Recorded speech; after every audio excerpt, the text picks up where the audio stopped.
Your time is now, Vera. You got any cool moves? You with your also -2 shifts.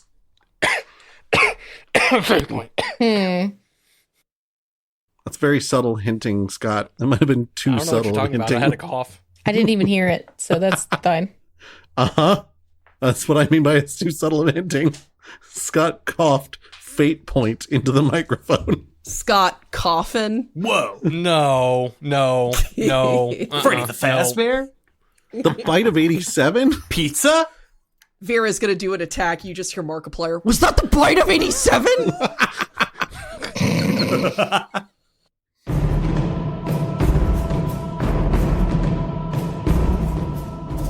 This is Quid Pro Roll, a fantasy narrative play where adventurers explore the brave new world of Virion and uncover the mysteries buried by time.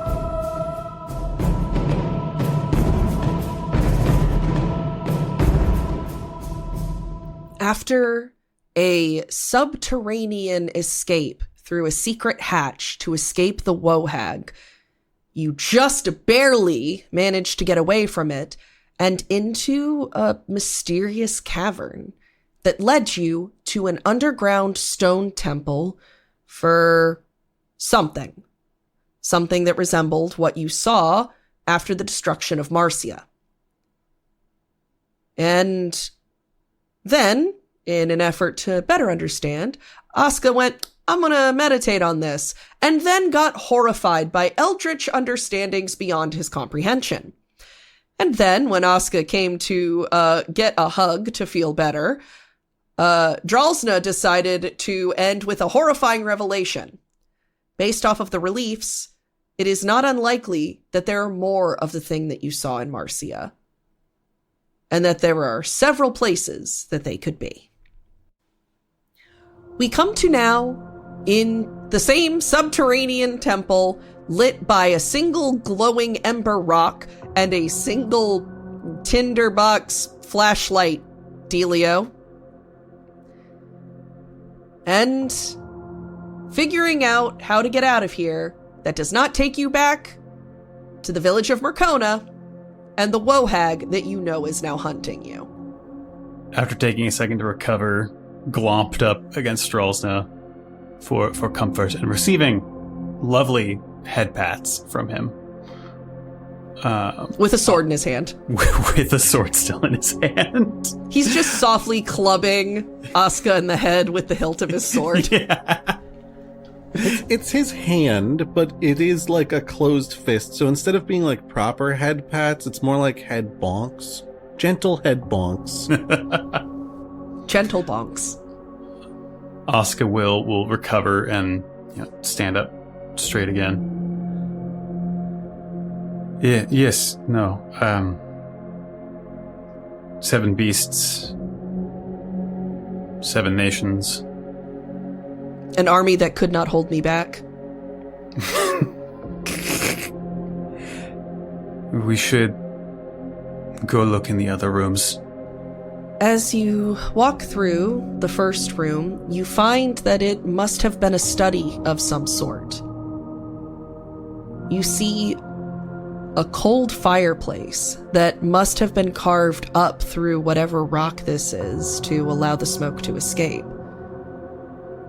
And a pile of ash inside that fireplace. And all of the papers and books that you would expect to see are gone. Is the room otherwise empty? It appears to be. Other than nondescript, there are a table and some chairs that you can sit on. An overturned, dried out inkwell. I think we just would keep exploring then. You move to the next room that appears like it was once some kind of dormitory for probably priests. You can see beds and some storage chests that sit at the foot of the beds. A small kitchen-y looking place and a long dining table. It's communal, but none of these beds have been slept in for eons, maybe. Whatever comfortable, fluffy bedding might have once sat on these has long since rotted away, leaving only the bed frames. As you move into the next room, you find that it is also empty, save for one enormous is not a great word for it, but one large relief of the turtle-like thing that this temple might be dedicated to, on top of what appears to be some kind of offertory altar. There are several pews, so this must have been some kind of chapel. But the creature is carved out of stone, and there is nothing valuable here. My mentor would often say that correlation is not causation. But I'm starting to wonder if the reason this town was burned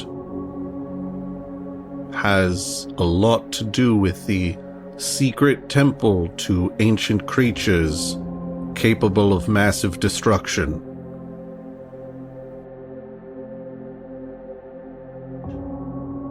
It's possible. But this looks far older than anything above ground. So the epiphany comes to you. You have found the god of the society of mole men that live underneath the earth. I do not mean to say that the people of the village above created this space and the things within. However, operating as I have, should an interested party hear that someone is spreading word of information that they do not want spread, something that needs to be kept buried, kept secret, it would not be impossible to send a cadre of warriors to handle the situation as messily as necessary. Now, who would be that interested in keeping something like this quiet?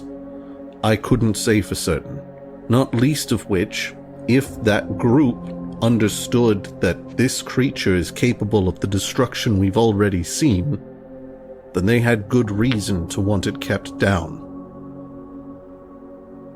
We lack information, though.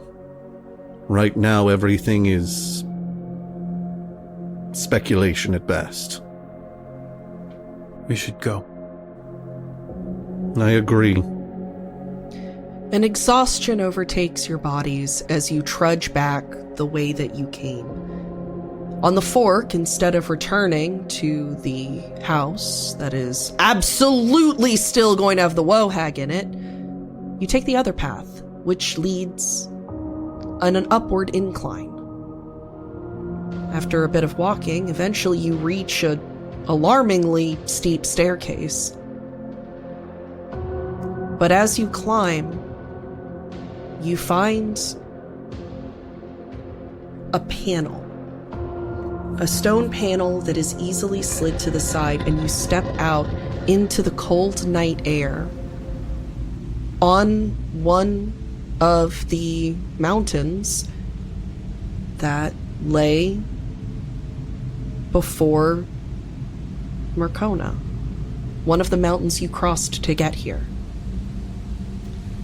You stand very close to the cliffside where you first saw the town and look out over it.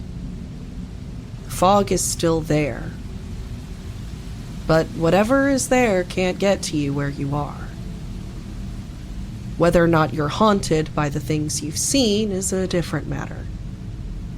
I'm going to say something, and no one, including me, is going to like it. I think we should return to Murcona. I think we should take our 9 Eve blessings, and I think we should put that village to rest. This... And Oscar will gesture back at the cave. This is a burden. This is too big. But I agree. We do what we can.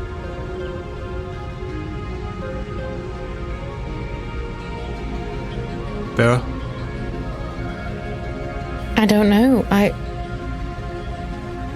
don't know enough about what we just saw to know if it's safe to allow people to come here.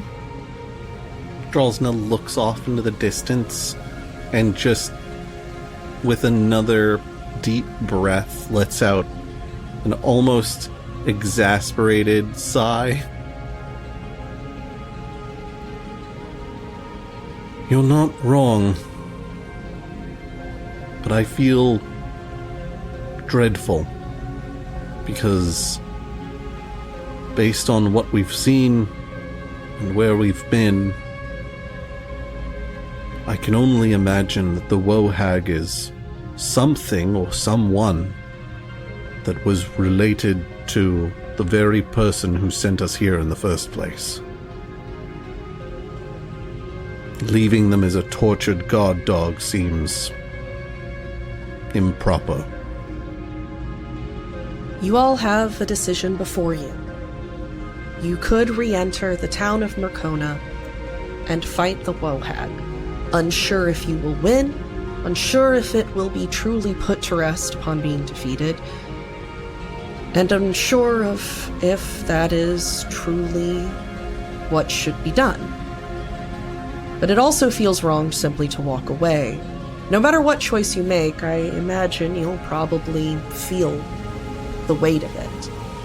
But the sooner that you get back to the bandit camp, the sooner Callien can show you the way to get through the desert.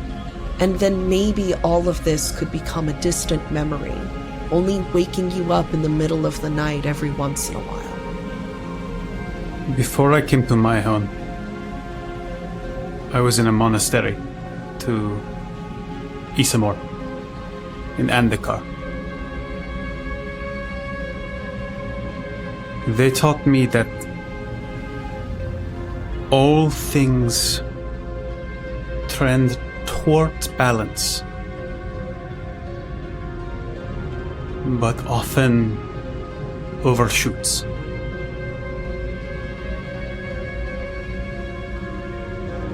If we release this pain, this land will try to make up for it. It will be more than just healing. It will be good. I like to believe that, at least.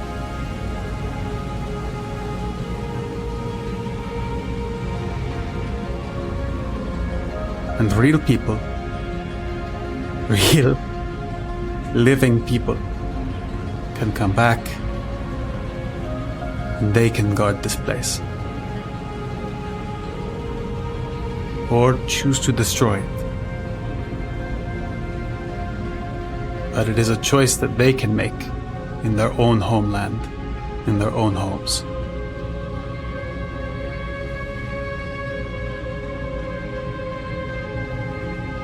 You have given me an idea, one that I'm a little bit more keen on.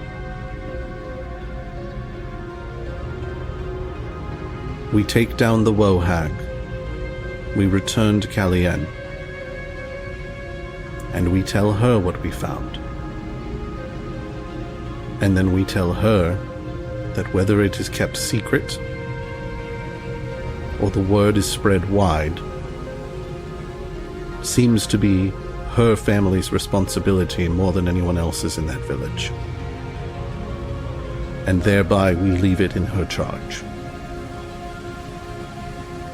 Should she choose to move her bandits to the town of her upbringing,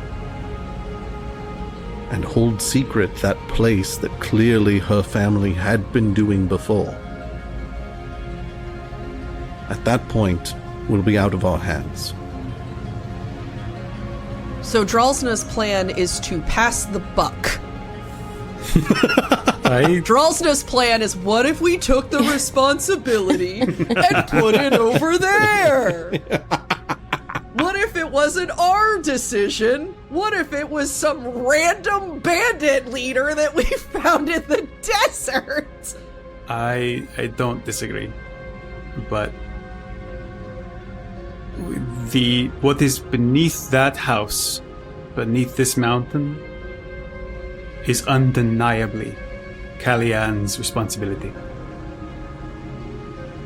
But the healing of this place,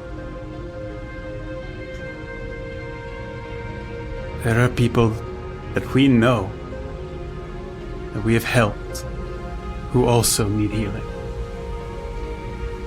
This is their second chance. You think the Marcians would move here? Yes. It's not actually remarkably far from Marcia. I suppose that's not impossible. I hadn't considered that. And it being Kallian's responsibility and her hometown, I feel she would be inclined to help them. Again, at least. I feel even more sure of my stance then. The Wohag must go. You both are saying one important thing. It's Kallian's responsibility. And Kallian has left this place. Could you? She has an army at her back, and she has chosen to leave the Wohag here to guard this place. To keep anyone from going here, from finding what's under this mountain. We don't know how they can use it. We don't know if anyone knows anything about this place. If they do, and they know how to use this to do more like Marcia, we would have done that. We would have been responsible. I do agree that the Wohag needs to be released. These people need to be put to rest, but I don't think that we have the proper tools available to make that decision right now. I believe it's possible that you're discounting something.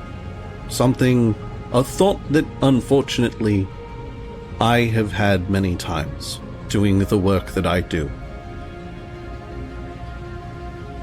I am not always so fortunate as to be sent after agents of destruction and mayhem in nations far removed from my own.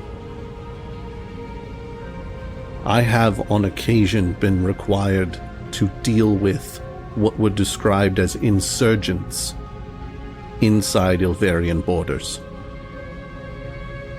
And so I have had to deal with the concept, the thought of what if a member of my own family was someone that was put on my target list. What do I do?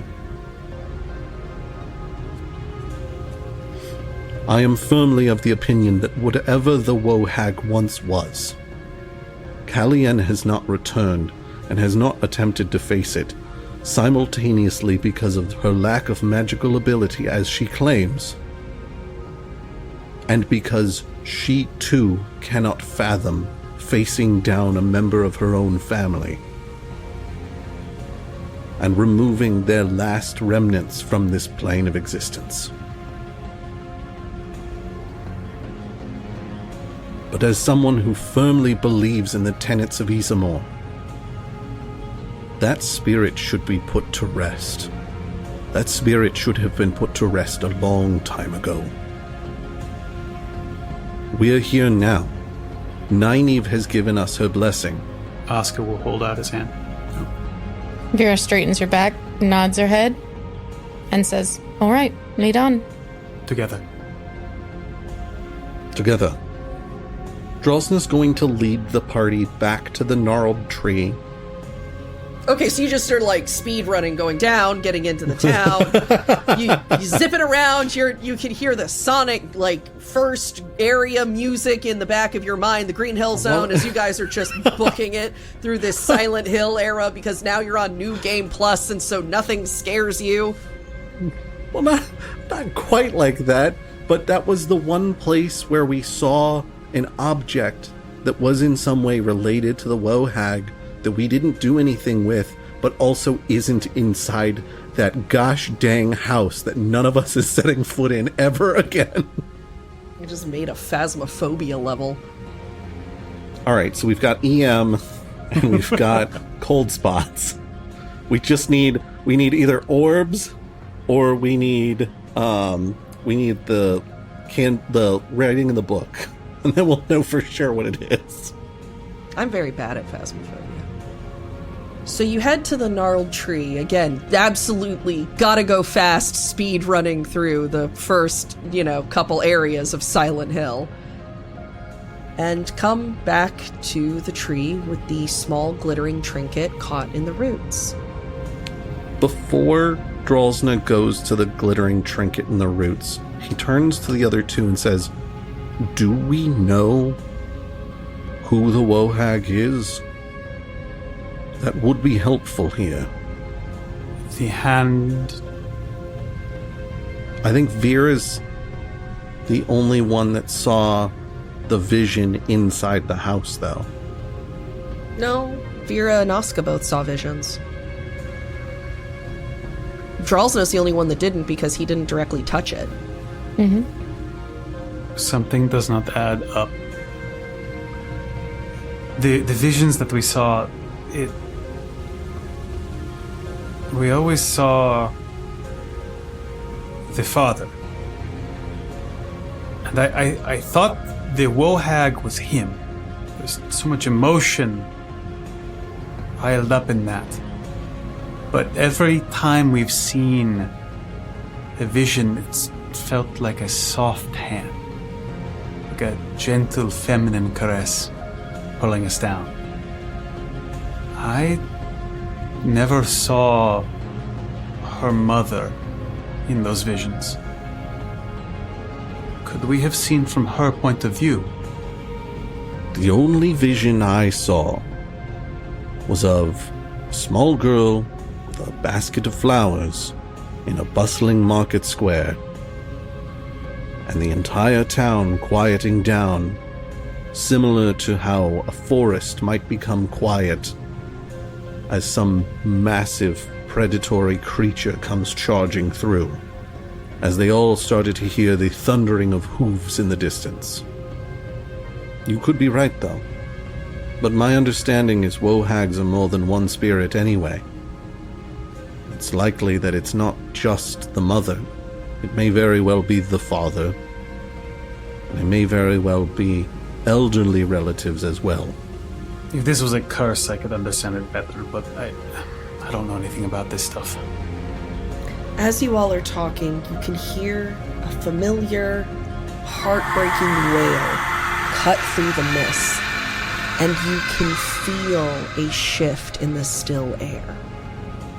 Vera's gonna, as this is happening, she's like, well, there is one way to find out, and she's gonna reach down and full on skin to whatever the object is, contact. Skin to skin, touching the box. Skin to skin this thing.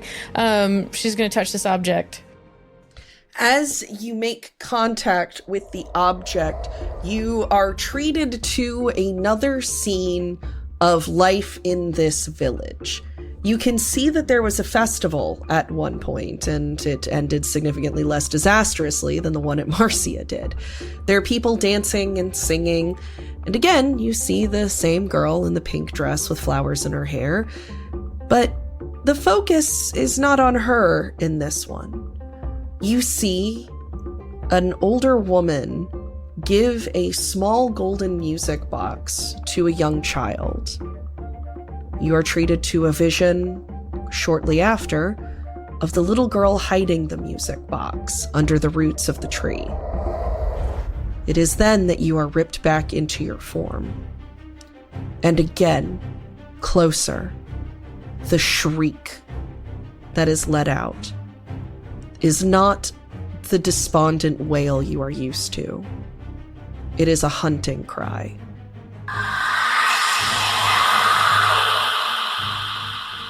What do you have for us, Vera? It's getting close. Vera shakes her head. Touch the dagger, bring it to us. Let's end it. Drolsna opens the case and reaches hesitantly at first, but then pulls the dagger from its sheath. The gentle hand that yanks your consciousness through time and space brings you to a small courtyard where a young girl, probably about 8, is sparring with a woman with wooden swords. The woman is wearing the leather armor that is in the case that you now hold.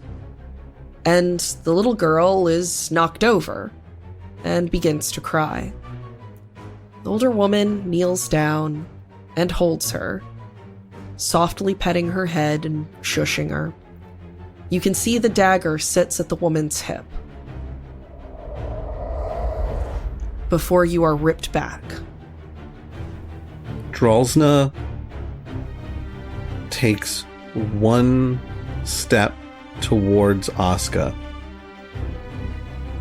and, blade to the side, thrusts the dagger toward him. You'll want to use this. They sparred with it when she was a child, on their hip. Asuka will take the dagger. In just the moment you do, the Wohag is upon you. It looms and reaches itself wide, spreading this billowy, decrepit cloak that makes up a portion of its form and showing you the smoky skeletal mix that sits underneath.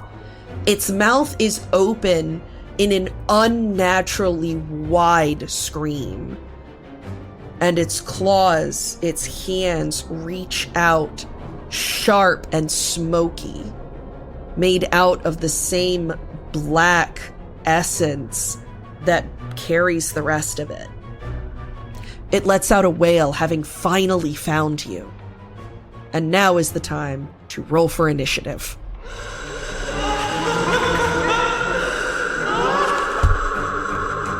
Zero.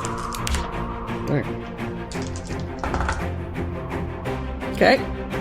Drolsna has never been so eager for a fight in his life. 7. Oh my god. All right, Vera. 4. All right. It is at this time the highest possible notice I can roll, short of having advantage or the like. All right, the order is going to go Drolsna, Vera, the Wohag, and then finally Asuka. Drolsna charges forward to meet with the Wohag, roaring this sort of primal battle cry, a "Ha!" And as he closes with her, he takes both of his blades, glistening with the crystalline energy of Nynaeve's blessing, and he spins them in front of him. Not in a flourish, though starting out looking like a flourish. As they come around in that full 360, he strikes up with both to knock the creature's claws to the side, making it harder for it to make a strike on either of his allies as they close.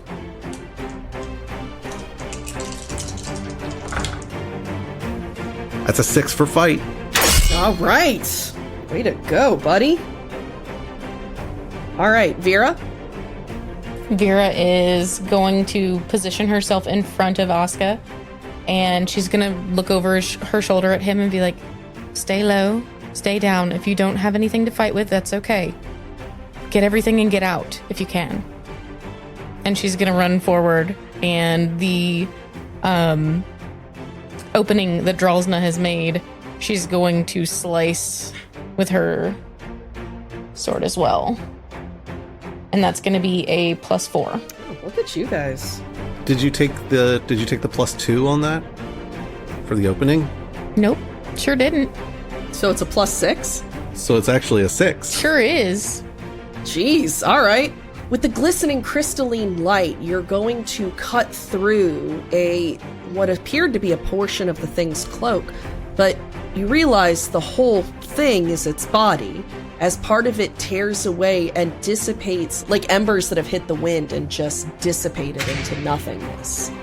It lets out a shriek, and having the inability to attack Vera in that moment is going to swipe its claws down in this horrendous clawed grasp is almost how you would describe it. The smoke that makes up its being trails behind it like an afterimage. And it rolled a -2, so that would be a 2 attack to Dralsna. Dralsna rolled a 4 to defend against it. So as these grasping claws come down, he thrusts back up with both blades at once, crossing over each other, and catches the claws, and then shifts himself to the side before drawing them back so that the claws can continue their sweep down where he was, not where he is. All right. That will bring us to you, Asuka. Asuka's crouched down, holding the dagger, and he's got the locket also out. And at his feet is the canteen of blessed, naive, holy water. Holy bath water, some might say.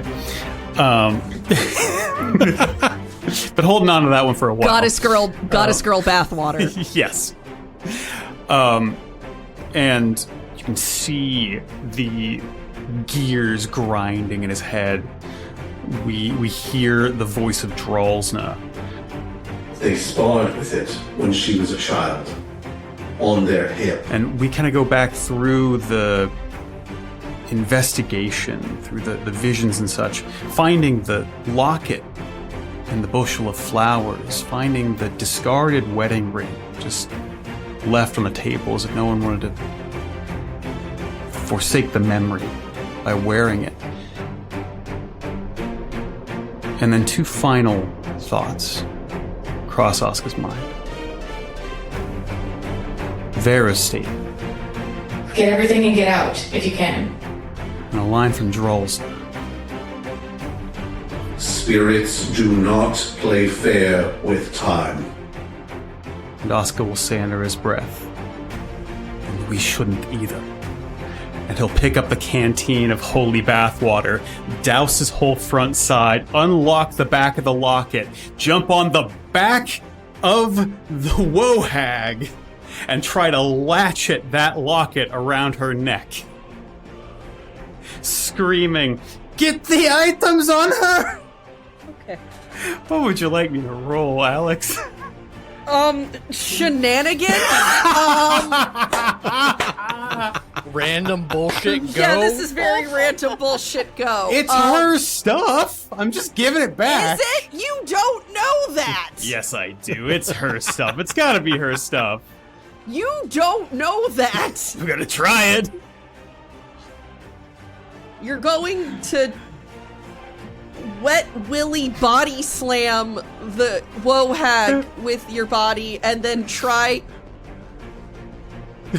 And then you're going to try to hitman it with the locket that you presume is its. I try to put the locket around its neck, yeah. Roll... There's not- no it's not a grapple. garroting There's no move. grapple in this like there is in D&D. It'd still be athletics. Athletics is gonna be the roll.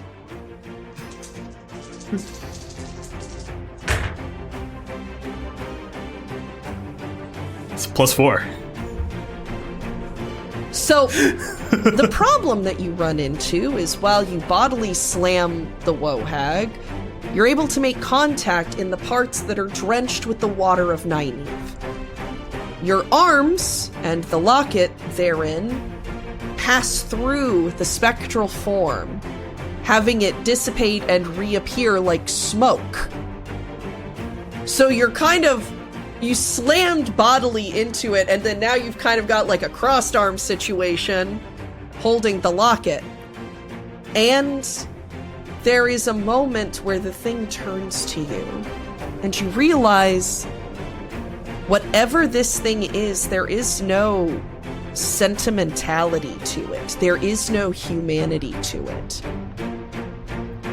But what you do see is a small light that gets larger and steps out until a ghostly form stands alongside you and turns. There's something familiar about its silhouette as it draws two short swords and turns, kneeling into a battle stance. You might not have pacified the woe hag, but you've gained yourself an ally. Woo! I did something. Dralsna, that brings us to you. Dralsna drops down into a crouch and puts both his blades, their tips together to create sort of a half, I guess it is a crescent blade, is what it would be with that shape. And he just presses forward, trying to throw the creature off balance a little bit. I got it's not a great roll. It is a 3 for fight, though. That is unfortunately not really going to do a whole lot. It is going to press the creature back, but it will not do any harm. Oscar, I don't think that's doing what you're hoping it would be doing. Vera? Vera is gonna reach to Oscar and grab his collar and yank him off of this thing with one arm and say, I told you to stay down. And she's gonna swipe again with her blade. All right, roll fight. That is gonna be a +3. All right. Again, you're going to be able to kind of swipe at its bodily form, and it's going to slightly dissipate, but it will reform quickly. It's starting to get agitated. The hag is going to lean back, open its arms wide, and let out a scream. And I'm going to need all of you to roll resistance. Will? Will is what I would go for, yes. +4. It's a 0. +1.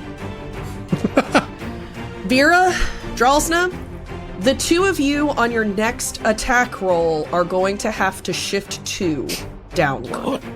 Okay. 2 negative shifts? Yes. The wail of this creature cuts through to your bone, to your soul, like a shard of ice. You can think of the regrets that you've had, of the misery that you've ever endured, and the secrets that you still hold from one another, and the secrets that you lock in your heart away from yourself. This thing is projecting its own suffering upon you, and your arms and legs feel like jelly underneath it. Asuka, we then come to you. Oscar pulls himself up off the ground and, seeing that his two friends have been affected by this, he's looking around desperately for an element clean enough, present enough for him to mantle. The air is fouled by the mist and the smoke.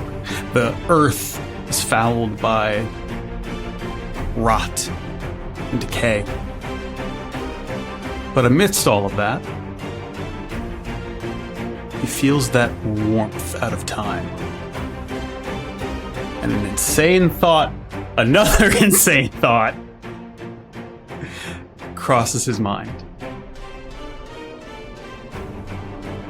His second sight quests out across the barriers of time and space.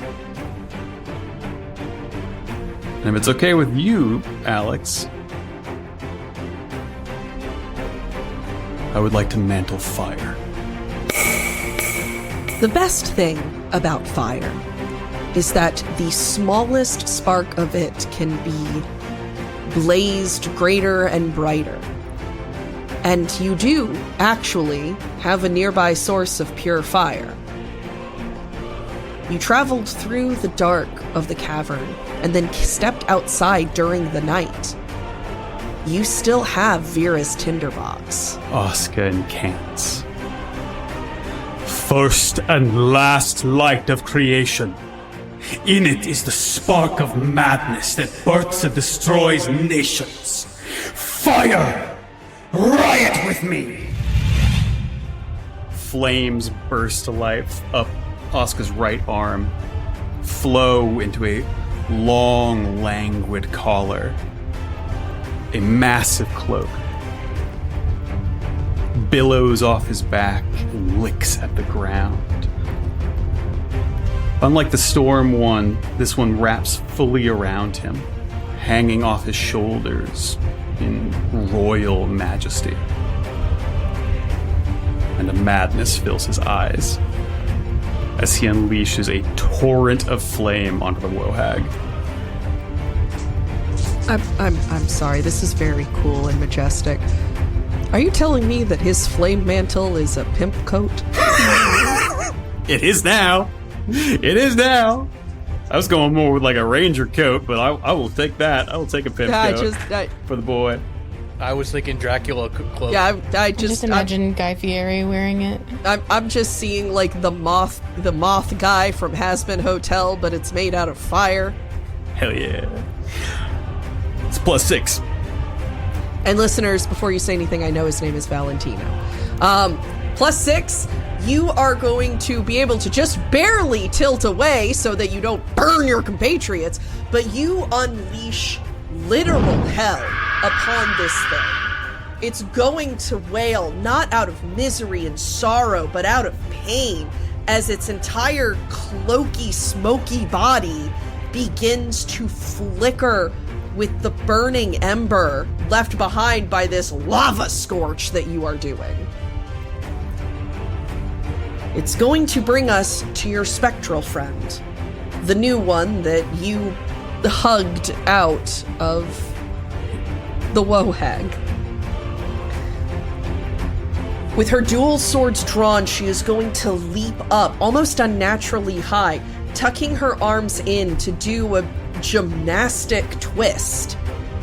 She's going to unleash her blades in a final flourish, slicing deep into the Wohag. Because what better to cut a ghost than a ghost? Between that and the fire, the creature looks almost more terrifying and pitiable, as portions of its body have been burned into pure holes, and other parts of it have been slashed open. So now its arm hangs unnaturally long and low from the space that it was disconnected from its ostensible shoulder. Its mouth hangs open wide, and bits of it are trying desperately to reassemble and rejoin. But it's in that moment, Drelsna, that you see your advantage.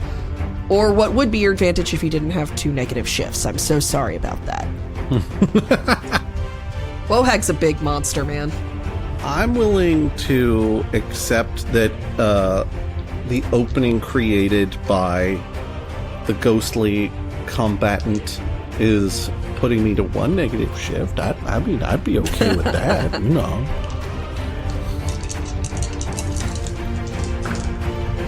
So do I have 2 negative shifts or 1 negative shift? You have 2 negative shifts, buddy. Okay. That puts me at a 3. Still not bad. With the opening that's been created, you are going to be able to get your blessed blade into the form greater, but not deep enough to really finish this thing the way that you want to. Drelsna spins in place, drawing both blades across as almost like a whirling dervish, mostly pushing against the creature without causing any serious harm. We need something decisive. Vera, the moment has come to you. Why would it come to me after he says something decisive? Your time is now, Vera. You got any cool moves? Vera is looking at everything that's going on, and she's going to look at her blade and see the light shift, and it shows that crystalline structure. And she says, all right, I'm willing to accept help if you're willing to give it. Any god out there? I don't know. And she's going to run and swipe up at this thing, and she's going to hope something happens. So 2 negative shift. Yes. So that's a +3. With the blessed, holy, divine guidance pulling your blade and shifting you upward 1 shift, you are going to be able to slide under it, swiping your sword in 1 final major arcing cut. It's going to let out another wail and swipe at you, requiring you to duck out of the way. I'm going to need you to roll an athletics check. Okay. Do I still have negative shift on this? Yes. Okay, that's fine. So that's also a +3. Okay. You're going to be able to dodge the vast majority of this thing's attack, but the last bit of its claw nicks into your shoulder, and you feel for a moment as if you are being stabbed with freezing cold fire. And then, in a moment, there is no final wail. There is no big, cool moment of it dissipating. It is simply gone. Gone is the woe hag. Gone is the spectral form that fought alongside you. And gone are the mists that settle around Murcona.